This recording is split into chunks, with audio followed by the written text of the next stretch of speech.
जय श्री राम। ओम वक्रतुंड महाकाय सूर्यकोटि समप्रभ निर्विघ्नं कुरु मे देव सर्वकार्येषु सर्वदा। राम कीन्ह चाहि सोई होई, करे अन्यथा अस नहीं कोई। प्रभु मनुष्य उनके इशारे पर चलता है, वो किससे कब क्या कराते हैं ये प्रभु श्री राम ही जानते हैं। इंसान का तो स्वभाव है, उसे मालूम है कि जब इस संसार से जाएंगे कुछ भी साथ नहीं जाएगा, फिर भी प्रयास करता है। जबकि सच्चाई ये है कि जब लेकर कुछ आया ही नहीं तो लेकर कैसे जाएगा। जिनके कारण, जिनके लिए सब कुछ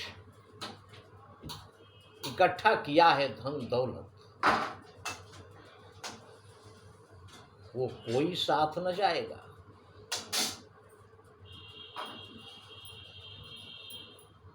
धन दौलत महल अटारी सब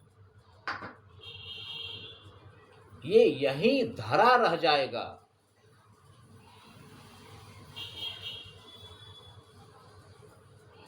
और जितना साम्राज्य बनाया है, जितना साम्राज्य अपने परिवार के लिए, अपने लिए जितना भी बनाया है, सब कुछ भी काम ना आएगा। ये कुछ भी काम नहीं आएगा और पंछी अकेला उड़ जाएगा। चल उड़ जा रे पंछी कि अब ये देश हुआ बेगा। और इस देश को छोड़कर पंछी उड़ जाएगा अकेला।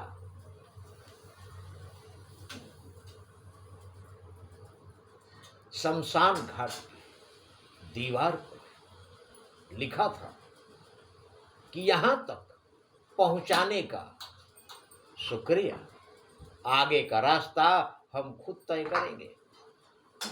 ये एक आत्मा की आवाज है।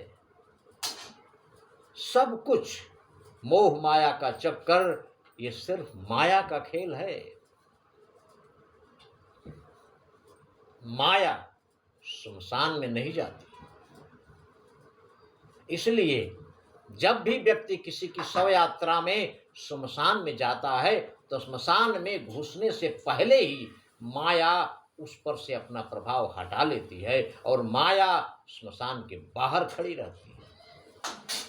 और जब व्यक्ति माया से मुक्त रहता है, जितनी देर शमशान में जाने के बाद हर व्यक्ति को ये एहसास होता है कि एक दिन मुझे भी यहीं आना है। इसलिए जितना भी कर्म कर रहे हैं, किस लिए, गलत काम क्यों, उसे ज्ञान होता है और वो सोचता भी है कि आज के बाद हम ऐसा कोई काम नहीं करेंगे। किंतु जैसे ही शमशान के बाहर निकलता है, माया बाहर उसका इंतजार कर रही होती है, तुरंत उसके सिर पर सवार हो जाती है। किसी का फोन आ जाता है, कोई मिलने आ जाता है, कुछ हो जाता है और फिर संसार की मोह माया में उलझ के रहता है। यह है जीव की कहानी और प्रभु की लीला। इसलिए सबसे रक्षा प्रभु श्री राम ही कर सकते हैं और कोई नहीं। इसलिए हमेशा उनका भजन कीजिए और अपने जीवन को आनंदित कीजिए। जय श्री राम।